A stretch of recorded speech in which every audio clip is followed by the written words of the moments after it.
Pamangwanani ano tinoda kutenda Mwari nokuti sanganisa kwavaita mukati mesabata rinova zuva dzvene. Nyika ingarasikirwa nokuziva pamusoro pechishuvo chaMwari zvikuru sei nemurayiro yake nesabata rake dzvene. Asi tinotenda kuti Jesu asati auya vazhinji vachasvika pakuhwisisa nezveshoko raMwari nechishuvo chaMwari kwatiri pamazuva ano atiri okupedzisira. Musoro wenyaya pamangwanani ano unoti iwo what happened to right and wrong. Fungwa yatinoda kubata ndeyekuti kana tikatarisa zvinoita mukati menyika, mukati memazuva anhasi, kana mukati mezuva ranhasi, people vanoratidza kuti havachahwisisi kuti ndezvipi zviri right ndezvipi zviri wrong. Asi iko mubvunzo ndokuti zviriko here chinonzi chiri right? Do we have those two absolutes? Kuti this is right, this is wrong? Because you will find kuti generation yamazuva ano vazhinji vanotaura kuti zvinongoenda nemuonero wako. But nhasi pakudzokera mukati mebhaibheri kuti tione kuti bhaibheri rinoti kudini pamusoro pe the standards of right and wrong. Do we have it zviri clear as the east is from the west? Kuti izvi ndo zviri right zvinofanira kuitwa navanhu, izvi ndo zviri wrong. Muchaona kuti kana tikatarisa mukati memaguta atiri kurarama mukati mezuva ranhasi, crime is rising in cities all over the world. Chivi chiri kuratidzika nenzira dzakasiyana siyana. A story is told of an old man. Kunonzi murume uyu rimwe zuva wakabirwa pamba pake usiku. Abirwa zvinonzi wakakwanisa kuti marobha aya otiza atore pikicha erimwe robha ndobva akwanisa kutora pikicha yemunhu iyeye akaba pamba pake. Zvinonzi mangwana unomukira kumapurisa, waenda kupolisi camp unosvika wondovapa pikicha snap. Sisi chakura taiti masnap. Unonovapa snap kuti ndakatora snap yemunhu akarobha pamba pano. Saka police you should take action and make sure that this person is apprehended. Zvinonzi the officer in charge at that police station took the man who came to make a complaint, ndobva atora rinonzi chiyariso mapicture album. Ndobva atora album zvikanzi no, ndoda kuti to go through this album and check mu album kuti face iyoyo unogona here kuirecognize from those people who are already on the wanted list. Zvinonzi murume uya ari kusecha nekusecha, officer in charge anobva ati wait a minute. Ndobva arova desk rake akabenga desk so. Zvikanzi take a closer look. This face seems like you. Ari mukati mokuongore papapa anobva atona kuti imwe yepicture iri mukati mealbum yairatidza kuti munhu wauya kuzoita complain anga achitoriwa pamawanted list for so many years. This man was now an old man, but he was also on the wanted list. Ndiri kuti pamangwanani ano hama dzinodikanwa, nyaya yechivi chava pose pose nenzvimbo dzamusingafungiri. Mudzimba dzavafundisi, mudzimba dzemaerida, mudzimba dzemadhikoni, mudzimba dzevanonamata munowanikwa muchiitika crime. There is abuse going on. Motowaniswa mwana akaitwa sexual abuse nababa vake.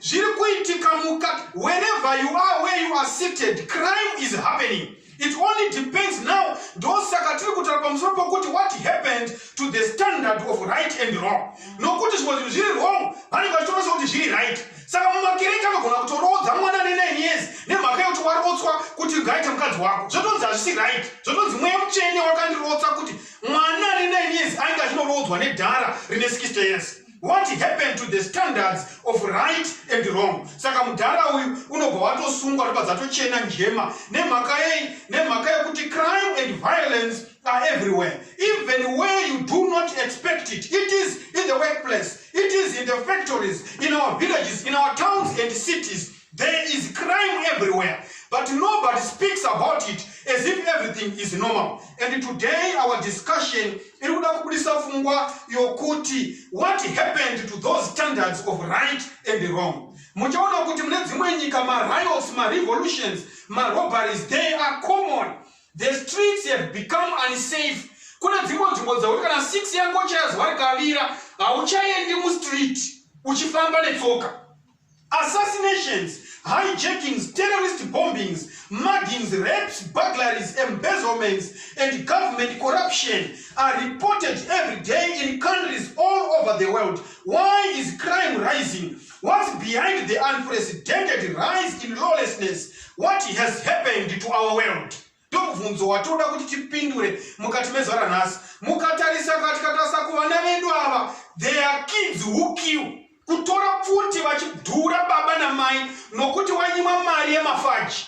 Zviri kuitika mukati mepasi rose. In the Western world, these things are happening. Ukarova mwana kunotofonewa kuchild line. Oya wotogwa kudosungwa nemhaka yekuti wakoromora mhaka huru yokuti watsiura mwana. What has happened to our world? Ndomubvunzo watoda kupindura. Asi vana chete, vana mai, they are committing abortions. Vana parents, they cheat on each other. There are people who cheat at their workplaces. We cheat on our taxes. We smuggle goods into the country. What has happened to this world? Mubvunzo watoda kuvunza pamangwana noti chii chaitika nenyika. Why is there lawless in society? Nemhaka yei mukati mesociety yatinogara musisina mirau inofanira kuraramwa navanhu kuti nyika yedu ive a safe place. People are burning everything that they find. Vanopisa, veiled fires are happening everywhere, destroying vegetation. Why is there lawless in society? Vana vanozviona zvose pamatelevision, vana vanozviona in the broken homes, all those things that are living ugly scars. The children are beholding that. Who is to instill a sense of right and wrong if parents cannot, or if parents will not do that? Muchana kuti, surely our parents cannot leave so great a responsibility to the schools. Many schools don't teach or support moral living. A general feeling seems to exist that we have outgrown the Bible's moral standards. Fungwa iripo kuti vanhu vakuratidza kuti the moral standards dzatinodzidzisa mukati meBhaibheri no longer holds, and we no longer care about those. Saka mubvunzo ndokuti, why is there lawlessness in society? Point number one ndeyokuti chinokonzeresa kuti mukati menharaunda dzatinogara muratidze kuti hamusisina murau kana kurongeka.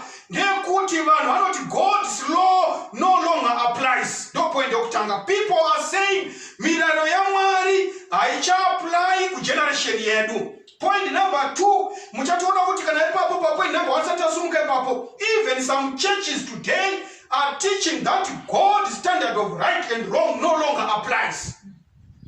Saka munogona kutoona vanhu vachidzidza zvavadzidzisa vototi kuti Mwari wakamusika akadaro. Saka munhu anogona kutoita ngochani otogashika zvakanaka asingadzikirirwi muchivi chake ari mugay kana mulesbian nemhaka yekuti people have moved to another level where they believe that Mwari wakasika munhu ari wired nefungwa yokuti I am a lesbian. Mwari wakasika munhu nefungwa iri wired kuti I am a gay. People are now believing that even in the very churches. Why? Because they feel that the standard of right and wrong no longer applies. Dopanoyama statement it depends. It's kind of like how I see it, I feel, I think. Wherever you see people talking about their feelings or how they see it, God's standard of right and wrong has been removed.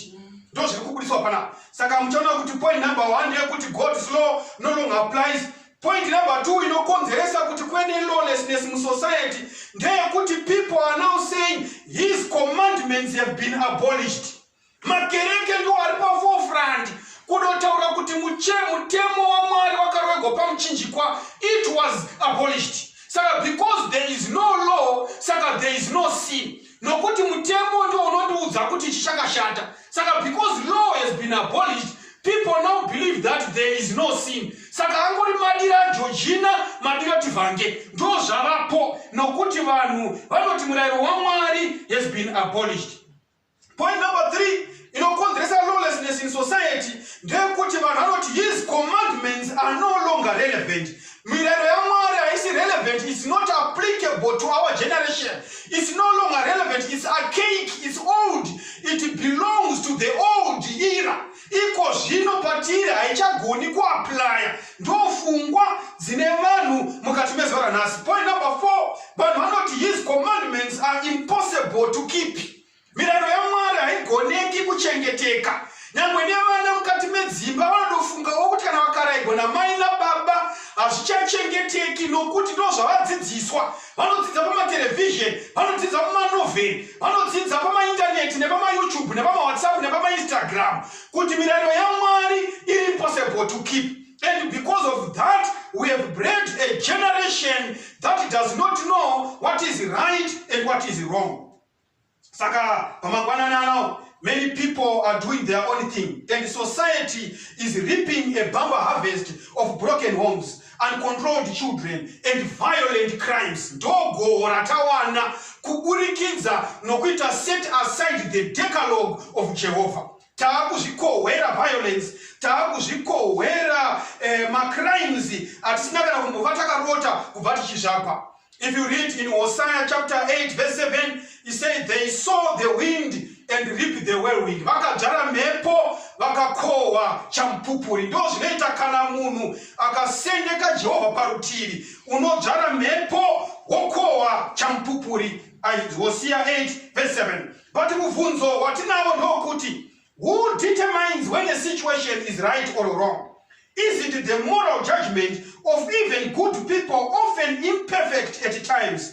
If there is no standard of right and wrong outside of ourselves, we can justify almost anything. Nemhaka yekuti ndozvatiri kana zvikasabva kunze kwedu zvokuti chii chiri right or chiri wrong, tinogona kujustify anything tichishandisa how we feel, how we see it, how I was taught, how upbringing young. Tinogona kujustify almost anything chikasara chinzi chiri right. But Bible rinoti kudini? Proverbs chapter 16 verse 25. There is a way that seems right to a man, but its end is the way of death. 2 Timothy 4 verse 3. For the time will come when they will not endure sound doctrine, but according to their own desires, because they have itching ears, they will heap up for themselves teachers. Vanhu vachazviunganidzira vadzidzisi vanovaudza zvinovafadza zvisingabvi mukati meshoko raMwari.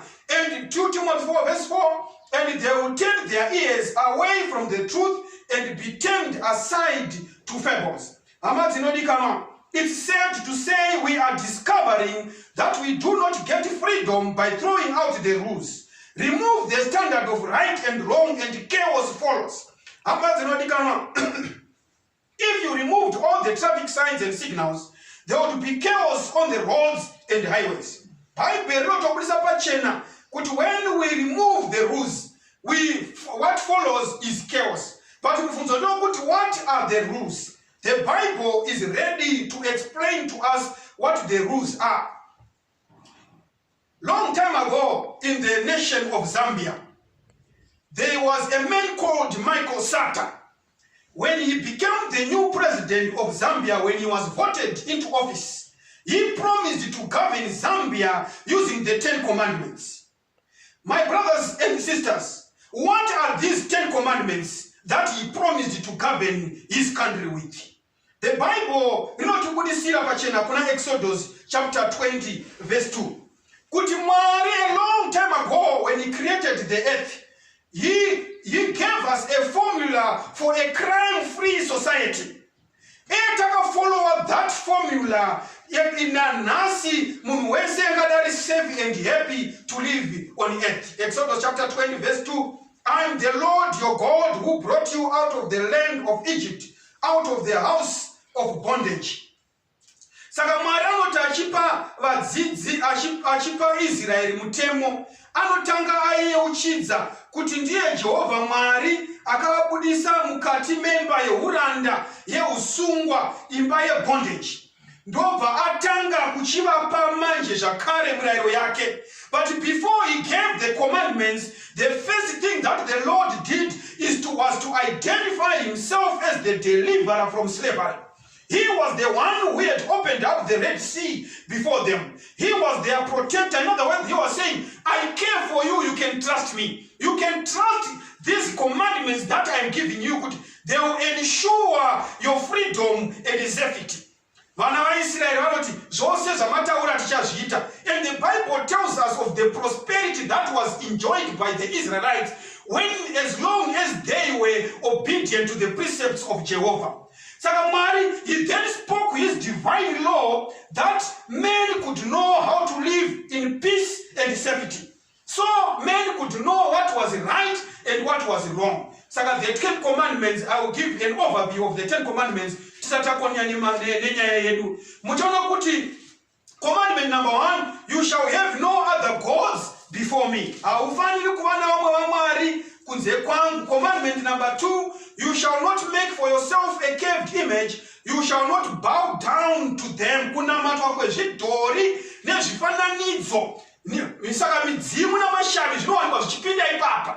Nokuti vachinamata midzimu namashavi nezvikwambo nezviumazo zvese zvazvidhori zvawakunamata nokuti ndowakuti izvo ndo zvinokuchengeta mukati muupenyu hwako. Saka kunotora mavhu emusarasara woisa mumvura nokuisa zvipi mumabhodhoro kwakunamatwa kwezvidhori. You shall have no other gods besides me. Commandment number 3, you shall not take the name of the Lord your God in vain. Kutaura zita kana zita ra Jehovah Mwari wako pasina, kuritora pasina. Commandment number 4, remember the Sabbath day to keep it holy. 6 days you shall labor, but the 7th day is the Sabbath of the Lord your God. The 4th commandment ndiyo yaita kuti vanhu vati mutemo yakanogwa pamuchinjikwa nokuti havadi sabata raJehovha. But Bible rinoemphasize ndakavapa masabata uye chiratidzo chokuti ndini Jehovha Mwari anovaita vatsvene. Saka munhu, for him to be a holy person, a sanctified person, he needs the Sabbath because it is a sign that the Lord sanctifies you. Who is sanctifying you when you disregard the Sabbath of the Lord?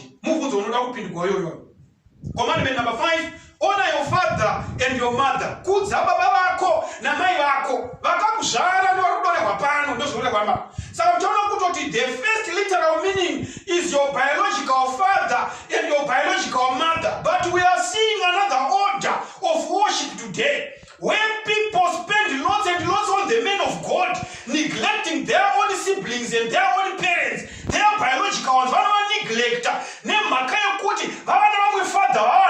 But the Bible says, call no man father.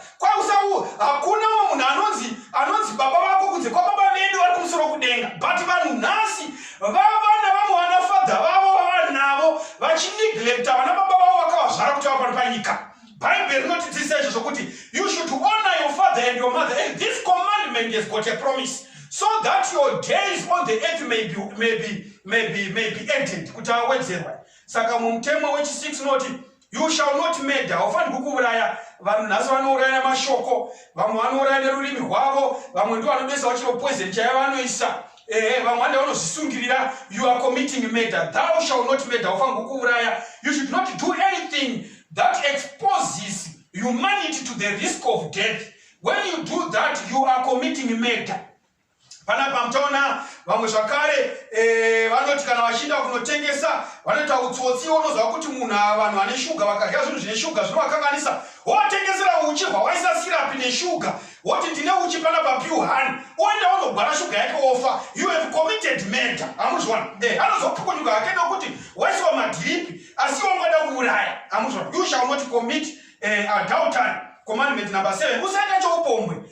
Vanhu vakabata murayiro waMwari nokuti vasaita upombwe. Nanhasi kungada kusina HIV, kungada kusina njovhera, kungada kusina zvirwere zvepabonde nemhaka yei? Nemhaka yekuti vanhu vaita upombwe. Saka ndozvavapo ma-street kids atinoona mazhinji anobva kuburikidza noupombwe. Zvese zvatinoona Bhaibheri riri kuti you shall not commit adultery. Haufaniri kuita choupombwe. Ndozviri kurehwa panapa. But mtaona kuti ma-street usiku akalainiwa navana vedu vakashama vachimisa dzimotokari, vana baba vakasvika vachitora vachienda munana Gweru River. Inyaya yekuti havasi kubata mirayiro yaMwari yokuti thou shall not commit adultery. Commandment number 8, you shall not steal. Usaba. Majera azere navanhu vanoba shoplifting, vamwe vanoba hameno mabira vanoita, but kwose kunongonzi kuba. Bible riri kuti you shall not steal. Commandment number 9, you shall not bear false witness against your neighbor. Usapupurira kwako nhema, kureva nhema chako kuti vazhinji vareva nhema, vamwe vanhu vakatoenda kumajere, mimwe michato ikafa, vanhu vachireva nhema. Bible riri kuti haufaniri kupupurirawo kwako nhema. Commandment number 10, You shall not covet your neighbor's house. You shall not covet your neighbor's wife nor his male servant. Usachiva chuo kwako muranda wake murandakazi wake. Munotoona mai vatora nepamawaya vachitaura nevabatsiri vemudzimba wepanext door kuti vavabe vabvise ipapo. You shall not covet your neighbor's maid servant. Inotorerwa panapa kuti usaita izvozvo, haufaniri kudera nor his female servant nor his ox nor his donkey nor anything that is your neighbor's. Vanhu vanoita madivise anonzi ariko madivise ekuba mbeu dziri muminda neuroyi. Inyaya yoruchiva ndobva zvinotangira. Wochiva mombe panext door. Ndaiudzwa nomwe mwana wangu achiti kumusha kwako kunonzi kubhikita. Kumusha kunonzi kubhikita kwanzi panext door pakanga pane vamwe vakaona mombe dzavo dzaita mukaka ndobva vauya vakakumbira mukaka vakapiwa. Ndobva vadzokera zvakakumbira mukaka vakapiwa. Vopozoramba vacha ndobva vazombonyimwa mukaka. Vanyimwa mukaka zvinonzi mhuru dzakatanga kutauka makushe kunge huku yaundurwa nemhaka yekuti vanyimwa mukaka. Hamuzona, usachiva zvokwako. Kuchiva ndokunounza kumuraya, ndokunounza uroyi, ndokunounza godo nemhaka yeruchiva. Vanhu vane ruchiva kusvika pakuda kutouraya. The problem with disregarding the commandments of Jehovah, ndokuti ukadisregarda commandment number 1, inokulida to disregard number 2, inokulida to disregard number 3, kusvika warova yose. Hamuzona, hama zinodikanwa pamangwana nano. What happened to the standards of right and wrong? Israel painoudzwa mutemo Mwari achitaura pagomo reSinai, vanoti if that is God's will, we are determined to do it. Vakakomboregwa vanoti vahwa murayiro yaMwari, vanoti this is the standard of right. Voti Mwari tibetsere, so help me God, that I may do as you have commanded. Zvinizvo chete ndozvinotsvakikwa vanhu vaMwari. Muchaona manje vanhu sezvo vari vanhu vokukanganwa, Mwari wakaenda akandonyora mirayiro yake pa2 tablets of stone nemunwe wake. Wakanyora nechigumwe chake. He did not entrust Moses to write his laws, but Mwari wakaenda akandonyora yega nechigumwe chake padombo to signify the permanence of the Decalogue, the permanence of the laws of Jehovah. Mitemo ya Moses yakanyogwa naye Moses mubhuku nebhiro neingi inorabhika, but mitemo yaJehovha yakanyogwa, it was inscribed on stone, kureva kuti it is permanent. Exodus chapter 31 verse 18, when the Lord finished speaking to Moses on Mount Sinai, he gave him the 2 tablets of stone, the tablets of stone inscribed by the finger of God. Even though this was the first time God had given his law in written form, it had existed from all eternity. Long before Sinai, even before Adam and Eve, the eternal unchangeable standard of right had been the basis of God's heavenly kingdom.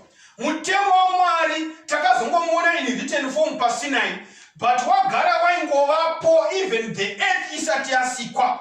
Mukainda neni mukati meBhaibheri tinotoudzwa kuti kunyange nengirozi dziri kumusoro kudenga, they are governed by the commandments of God, the 10 commandments.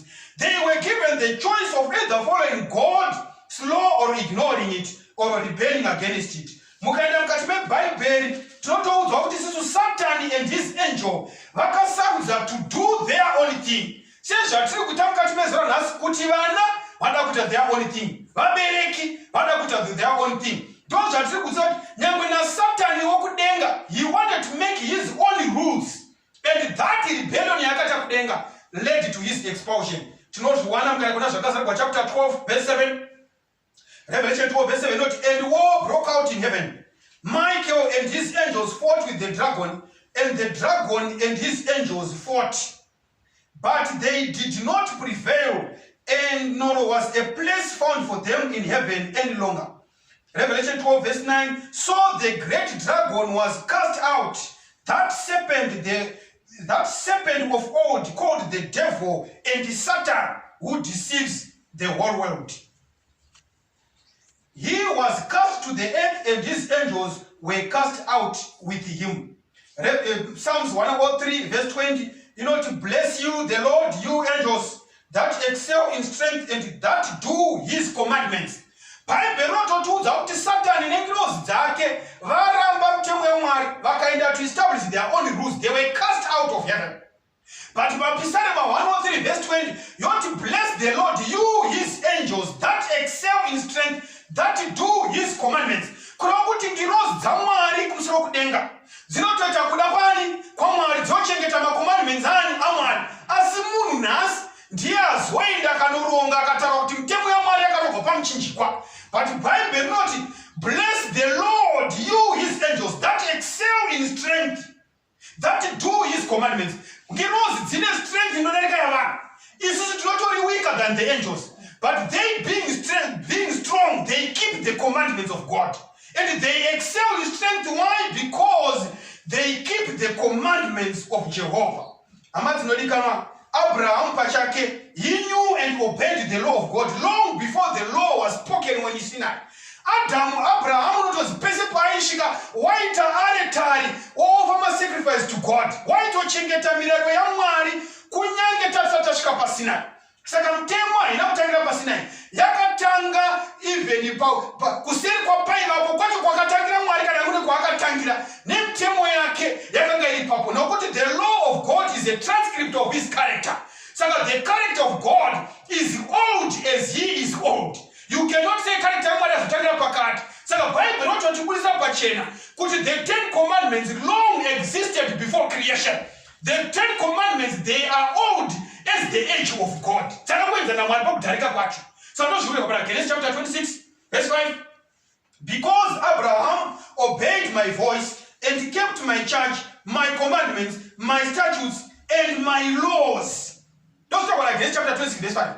Abraham knows why chengeta my commandments, why chengeta my statutes, why chengeta my laws. This is God speaking to us. Kuti Abraham waito chengeta mirayiro yangu, but patoseka naAbraham na Genesis, Mwari angasati aita speechify on his law pagomo reSinai. But totoudzwa kuti Abraham akunyange zvakadaro waichengeta mirayiro yaJehovah. So the law of God existed well before we came to Mount Sinai, well before we came to Exodus. So long before Sinai, Joseph's sensitive conscience led him to meet the temptation of Potiphar's wife by saying, Genesis chapter 39, verse 9, my master has withheld nothing from me except you because you are his wife. Those what na Joseph.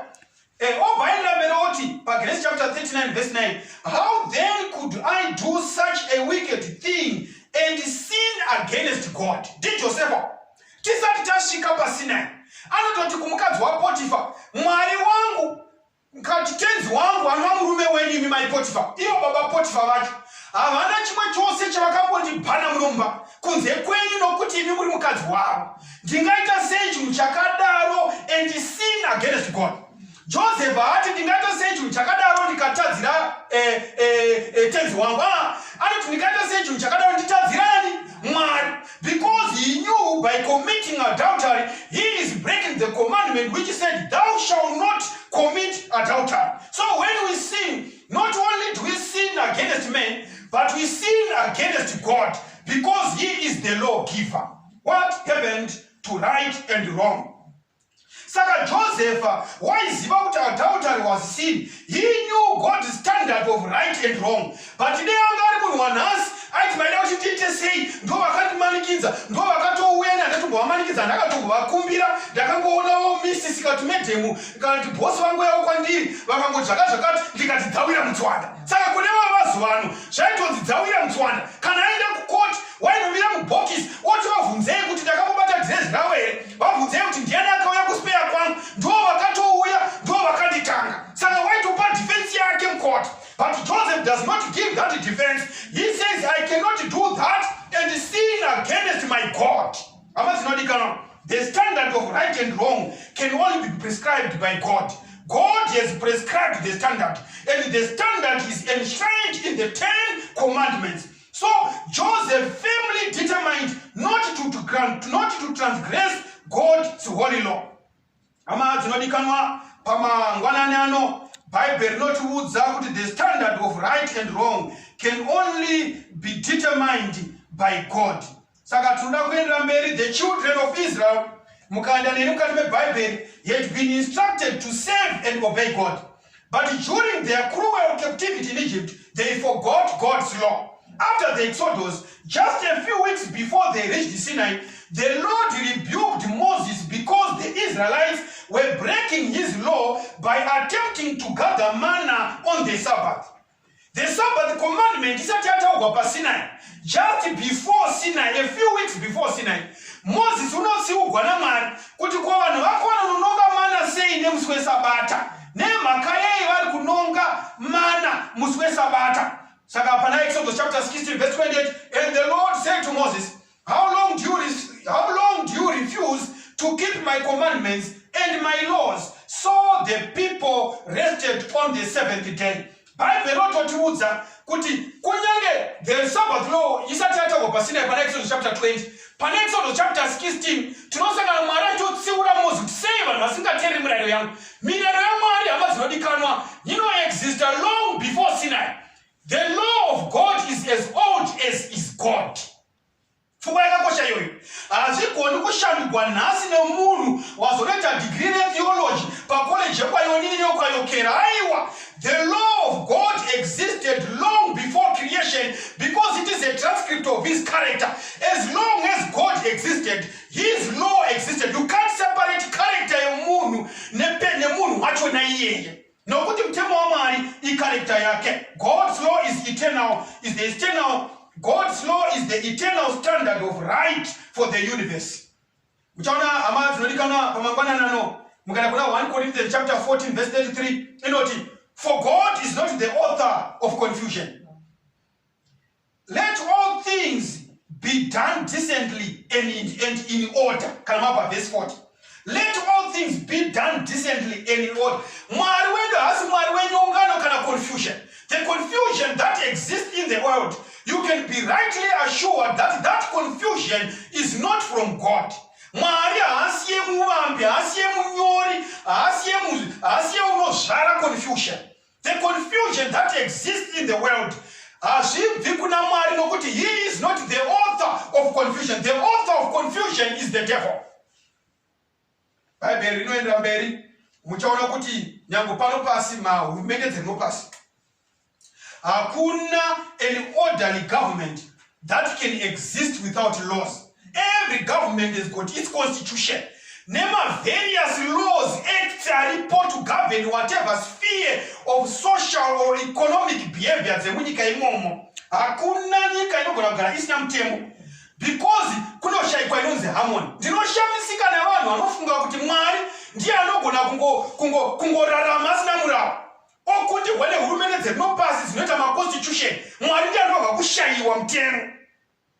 Vanoongorora vanototaura kuti happy or a safe society can only function with rules. The moment you remove my rules, society is chaos. Even nature itself has laws. Even children cannot play games without rules. Patai kura chitaba vanapada nana rakaraka nana fishu spell your name. Paito name temu. Amuzwa. Patai tamba chuti paito name temu. Kautaba rakaraka nana pada ukatsika line nozi wacha. Amuzwa. Kana uchitamba tsoro kana ukapinda macha muchikwanchi mujagu. Amina. Paito name temu wacho imwe domu imwe dzimwe dzika ukadonedza dzakawanda pasi wotonzi wacha. Saka magemu anotambwa nevana kumahungwe ane murayiro. But Mwari ndiye anonzi akundwe nezvana zvenyu zvotamba mahungwe. Zvinotamba mahungwe azvo nemurayiro. Mwari ndiye anonzi ngaaite zvaanoita zvisina murayiro. Mabiro aJochina. A whole bishop and a whole pastor to teach people to disregard the laws of God and to teach his children to obey my laws epada. Those who are mukati moupenyu hwatiri kurarama mukati mezuva ranhasi. Hama dzinodikanwa vaRoma chapter 2 verse 13. For it is not those who hear the law who are righteous in God's sight, but it is those who obey the law who will be declared righteous. I've seen many people claim that they are the righteous of God. But in Romans chapter 2 verse 13, Paul says, it is those who obey the law who will be declared righteous. Righteousness is a condition. You are not to declare you. Someone has to declare you righteous. And the person who is going to declare people righteous is God himself. And God is saying the people are going to declare righteous are those who obey the law. Saka John chapter 14 verse 15, if you love me, keep my commandments. Matthew 22 verse 37, you shall love the Lord your God with all your heart, with all your soul, with all your mind. This is the first and great commandment. The second is like it. You shall love your neighbor as yourself. Matthew 22 verse 40, on these two commandments hang all the law and the prophets. Amazi nodikanwa. Pamirayiro muviri yokuti ida Jehovah Mwari wako wose kuzida kwanozviita, ida wokwako wose kuzida kwanozviita iwe. Kwanzi mirayiro yose navaprofita zvakasungirirwa pamirayiro iyoyi muviri. Zvinorevei kuti love your God. The first commandment, the first great commandment, ida Mwari wani, ida Jehovah Mwari wako. Andika? Right. We certainly will express the love by keeping the first four commandments. Mukata the two tables of Torah. The first table in a commandment number 1 to commandment number 4. The second table in a commandment number 5 to commandment number 10. Sakama whenever Maviraya akato ganmura. Commandment number 1 to commandment number 4, Marengo tablet. Commandment number 5 to commandment number 10, Panengo tablet. Commandment 1 to 4, ndio kunzi ina Jehovah Mwari wako na ukuthi mina rachina ili 4, the first 4 commandments inotaura ukama uri pakati pemunhu naMwari. The second tablet ine mutemo number 5 to 10 inotaura ukama uri pakati pemunhu nemunhu. Sana uchida wako sasa unozvidayo auchatupo mwenewa nehama yake, auchamubiri, auchaurai, auchachivi, woda mai vako na baba vako. Kana uida Jehovah Mwari wako, auchana matumo Mwari asiri Jehovah, auchati zvivezwa nezvitombuka zvinamata, auchadani zita rake pasina, unochengeta usabata na Jehovah nokuti mukati pemazuva matanhatu wakasika akazura nechinongo. Bible very clear. Hapana kuti munhu uve neconfusion. When you love God, God will be number 1 in your life. When you love God, our worship will be reserved for Him alone. When you love God, we will respect and reverence His holy name. When you love God, when you love God, we will be anxious to keep our appointment with Him each Sabbath. Nokuti mitemo yake iri 4 ndo ikunzi kana uchida Jehovah Mwari wako, ida Jehovah Mwari wako sekuzvida kwaunoita iwewe nemoyo wako wose nokufunga kwako kwose. Amuzwa zvinoreva kuti love your neighbor. Kana uchida, if you love your neighbor, you will respect and honor your parents. Ndochokutanga haugoni kunzi iwewe unoda muvakidzani wako, mai vako nababa vako vakakuzvara usingagoni uchigona man of God. Ndopatwa neproblem ipapo. And that man of God is confused. He is not directing you to look after your biological parents. The Bible enjoins us to respect and honor our father and mother. Box he was not to me problem. Not a psychiatric word. Tombo Kupa, American schizophrenia, Mapizza, American Coco. Tombo Kupa is your first woman. When you love your neighbor, you value life. You shall not kill. No good you love your neighbor. When you love your neighbor, you shall preserve morality. Uno preserve morality saka awiti upombwe, awiti china kuti unoda mwakidzani wako, aungadi kumugwadzisa uchiwikoti watura mudzimai wake. When you love your neighbor, you respect the property of others. Saka auchachi mbongoro yake, auchachi ng'ombe yake, kana ngomota yake, kana chiwenda undoba. Amuzwa. Nokuti unoda mwakidzani wako. Saka you find kuti the two laws. Sare kwakuna Matthew, it's a summary of the 10 commandments. Saka unaona tutemu ya karogo panchinchikwa kwangone mtemu mbili chete ileo kwako aiwa, it's simply a summary. The world's my government and no pass, they've crafted more than 35 million laws to govern their countries. But God only came up with a summarized 10 commandments. So not to capture everything that can happen. When you love your neighbor, you become honest in your relationship with each other. You become honest. No, you do not covet that which belongs to another. Unoda ivako hama dzinodikanwa. Estimates indicate that more than 35 million laws have been drafted by men to control behavior by parliament. Parliament enopasi wakagadzira more than 35 laws. But in the 10 commandments, God drafted a code of conduct that truly covers all human behavior. Only God could write such a perfect law. The Bible says in Psalms 19 verse 7, the law of the Lord is perfect, converting the soul, and in keeping them there is great reward. Kwanzi mune mubayiro pakuchengeta mirayiro yani yaMwari, in keeping them there is great reward. If you want to be rewarded, keep the law of God. Law is only the transcript of God's nature. Chimiro cha Mwari tinotochiona katika pamtemo pake. Koda kuona the character of a nation, go to its constitution. If the constitution has got draconian laws, then you know that this country haigariki. But when you go to a constitution, in order to express the Bill of Rights, the freedoms that we are supposed to experience, then you know this country is habitable. The 10 commandments are but a profile of God's character that is unchangeable. Chimiro cha Mwari katika character ya Mwari haishanduki, haichinji, inoramba iriyo. You see, any change in the law of God will make it less than perfect. Being a perfect law, it can never be altered. Mtemo wa Mwari hauchinji. Lucas 16 verse 17, and it is easier for heaven and earth to pass away than for one title of the law to fail. Mtemo wa Mwari hauchinji. But you say, I've always felt that the 10 commandments restricted my happiness, sort of fenced me in. God never meant his law to be a burden to men or to restrict his happiness. Murayiro wa Mwari haunambogadzwa kuti restrict happiness yemunhu. God intended it to be a wall of protection, shielding us from the sorrow and guilty. He intended that his law would ensure everyone's freedom and safety everywhere. Ndodonjore mtemo wa Mwari kutotipa protection, nokutotipa freedom, joy and peace and tranquility. Yatinowana pakuchengeta mirayiro wa Mwari. Deuteronomy 5 verse 29 inotiyo, oh, that there were such an heart in them that they would fear me and keep all my commandments always, that it might be well with them and with their children forever. Kuchengeta mirayiro ya Mwari kunoita kuti zvive well with us and our children forever.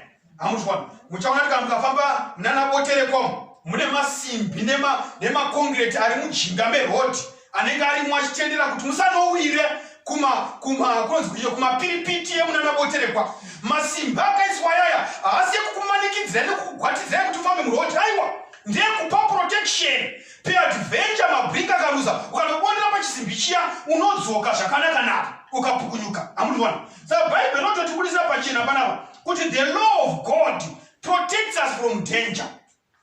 Rukodoya runoiswa kuti tifambe takabhatidzikwa, tisawire kune mhandu yedu inova Satani, tifambe tirimo mujinga imomo tichifamba murufaro rwatenzi. Saka mutemo kati God is a guardrail or it is a bridge ratinoyambuka naro tikunde zverinopasi. Romans 3 verse 20, by the law is the knowledge of sin. I would not have known sin except through the law. Kwaye andaingaziva chivi kana papasina murayiro. Saka nemhaka yekuti vanhu vavhuna mirayiro yaMwari vakungorarama zvavanoda vachiita sekuti hakuna chinonzi chivi chese chavafunga kuita changoda zoti chiri right. The Bible says in Romans 7 verse 7, for I would not have known covetousness unless the law had said, you shall not covet. Mutemo wokuti shall not covet uri pa the 10 commandments pana Exodus chapter 20. Kwaye andaingaziva kuti kuchiva kana murayiro wavo usina kunditi usaite sei usachiva. Pane nyaya inotagwa amazivadikanwa noumwe mwanasikana wamwe mambo. Mwanasikana wamwe mambo uyu harimozva zvinoketwa nevanhu kuti kana mwana ari wamambo vanorevawo nemano achikokurera nema achikuita sekuti uri munhu aripo. Amuzwana saka zvinonzi kwai mwanasikana uyu wakaudzwa kuti mwanasikana iwe uri charakadenga mhenya susvika washa. Amuzwana kwanzi wakanaka zvisingamboitiwe mwana iwe. Kwai saka aigara achiudzwa zvino rimwe zuva zvinonzi umwe waitengesawo magirazi wakazosvika waitengesa zviwoniwoni ndobva asvika akamutengesera girazi. Mwana wamambo anoti achitarisa mugirazi ndobva aonoti pamusoro peziso pane zimbonje chose. Asi vanhu vake vaigara vachimudza kuti wakaita sei, wakanaka. Zvinonzi aona kuti ane zimbonje, wakatora girazi ndobva arinovera pasi ndobva rati mwanda ndobva raputsika. Hama dzinodikana mubvunzo ndokuti paakaputsa girazi zvakabvisa here vanga rakanga riri pamusoro peziso? Ko girazi yaratadzei nokuti ranga ramuratidza kuti ane mbonje pauma. Ndo zviri kuitaura nanhasi, vatora the decalogue, the 2 tablets of stone, a mirror which are going to show us the sin that is in our heart, ndobva vaputsira pasi. But kuputsira kwamaita dombo pasi hazvishanduri pfungwa yokuti chii chiri mauri. Saka naizvozvo the law is a mirror. Inotiratidza kuti mino ine madzihwa, but madzihwa anobviswa nehankachefu. We need the grace of God to remove the sin that is in us. But we are pointed and we know that this is sin because the law has said it is sin. Ukaenda kukoti kwa magistrate nhasi haugoni kunobatwa nemhosva pasina section ine chapter inotaura kuti haufaniri kuita izvozvo. Saka unotoenda unokuvhurira criminal law, wovhura criminal law yavo wokutaurira kuti according to section chakuti waita mhosva yezvakati. Mwanasikana wakaputsira dombo pasi nemhaka yekuti rakanga ramuratidza kuti iye une mbonje. Hama dzinodikanwa, the woman was not pleased to see mbonje yake pauma. Saka unoputsa mutemo waMwari womutumira pasi. But destroying the law or ignoring it won't change our condition. We are desperate brothers and sisters for salvation. And we need Jesus in our lives. The law points out our sins. It is a guide to help us have a happy, guilt-free life if we follow his instructions in the law. Don't you talk about the Bible? The law cannot give us power to overcome sin or remove guilt. No amount of good we can do in the future will erase sin committed in the past. How then can we receive forgiveness? How can we be saved from the penalty of a broken law, which is death? Bible wrote at the very gates of the Garden of Eden. God instituted a graphic reminder that disobedience brings death, either to the disobedient or to an innocent substitute. A lamb was to be offered to show the faith of the sinner in God's plan to save man. Zvakatotangira paEden chaipo. Hama dzinodikanwa, vatinofamba neshoko rotudza kuti this was God's way of helping Adam understand how the innocent son of God must die to satisfy the claims of a broken law. Christ, the Lamb of God, would make men's punishment, would take men's punishment and suffer death. You see, the law could not save anyone from sin. But Galatians 3 verse 21 says, if there had been a law which could have given life, truly righteousness would have been by the law. The wages of sin, Romans 6 verse 23, the wages of sin is death, but the gift of God is eternal life through Jesus Christ. Ephesians 2 verse 8, for by grace you have been saved through faith, and that not of yourself, it is the gift of God, not of works, lest any man should boast. If we are saved by grace, are we free then to live a life of disobedience? The answer is never. Don't put bad zvakanaka pana. Bible not pana, Romans chapter 6 verse 1. What shall we say then? Shall we continue in sin that grace may abound? Kana tichiponeswa nenyasha, toramba here tiri muzvivi kuti nyasha dzigowanda. Romans 6 verse 2, God forbid. How shall we that are dead to sin live any longer therein? Hazvigoneki kuti isu takafa muzvivi tirambe tiri mukati macho. Nemhaka tinoponeswa nenyasha, hatigoni kuramba tiri mukati mezvivi. Nokuti zvivi kudarika murava. But nyasha dzinohwikwa kune vanhu vati Mwari tibetserei that we may not sin against you. Vopiwa nyasha dzokuti vararame vasingatadzi. Chimbofungai nepfungwa iyi. Pamavhesi ataverenga. Kwai handaingaziva chivi kana murayiro usina kundudza kuti kuita sei kuti chivi. Handaingaziva kuti kuchiva kana murayiro wangu usina kuti thou shalt not covet. Think about this. If there is no law, what does that mean? Nokuti mutemo ndonoudza munhu kuti chivi. So if there is no law, it means there is no sin. This is what? If there is no sin, it means there is no grace. If there is no grace, there is no cross. If there is no cross, there is no savior. Ndozvo zvinoreva. Ndakupa mvunzo ini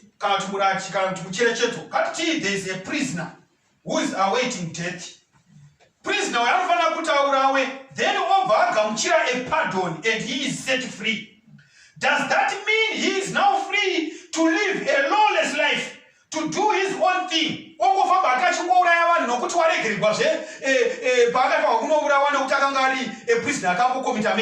Now that he has been given an amnesty, those are because he was pardoned, he should feel more than ever his obligation to uphold the laws of the land. If the president declares an amnesty, azvicharevi kuti vanhu vaite gwanyasha vakasunungurwa muprison vakuenda vachinobanda kuti varegererwa napresident, vakutonoteerera murayiro nokuti vanoziva kuti vakapamha futi vanodzokera ikokuya kwavakabva nezuva. Saka ndo zvakafanana nemutemo watakasunungurwa, takadzikinurwa, tikapiwa enabling grace to enable us to keep the commandments of God, torarama upenyu husina chivi, upenyu hwakachena, nokuti takadzikinurwa. Mutemo called the law points out sin. Hebrews 8 verse 10, I will put my laws into their mind and write them in their hearts. It is easy to do something you love to do. And that is what the Lord promised to those who choose to follow him. He will write his law in their heart, so they will love to keep it. That is the only way men will be able to obey and follow God. It was because of his love for his Father that Christ was able to keep the commandments. John 15 verse 10, I have kept my Father's commandments and I abide in his love. John 14 verse 15, if you love me, keep my commandments. Jesus, the cross for us, as he made that choice, he died for our sins. He shed his blood so that we could be pardoned. He died the death that was ours so that we could live eternal life with him. Since Christ paid the price for our sins, we can receive pardon through his sacrifice right now. The old rugged cross on a hill called Mount Calvary is an eternal memorial of the price God was willing to pay to satisfy the claims of the broken law and save guilty men. If God's law could have been abolished or changed, Jesus would not have died. Calvary would have been unnecessary. Jesus haimbofa.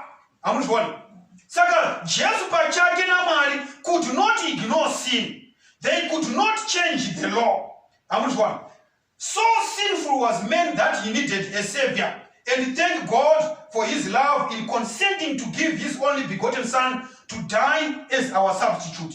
John 3 verse 16, for God so loved the world that he gave his only begotten Son, that whosoever believes in him should not perish, but have everlasting life. The book of Revelation, my brothers and sisters, describes the people who are ready to meet Jesus at his second coming and go home with him to spend eternity in that heavenly city. Chapter 14 verse 12, here is the patience of the saints. Here are those who keep the commandments of God and the faith of Jesus.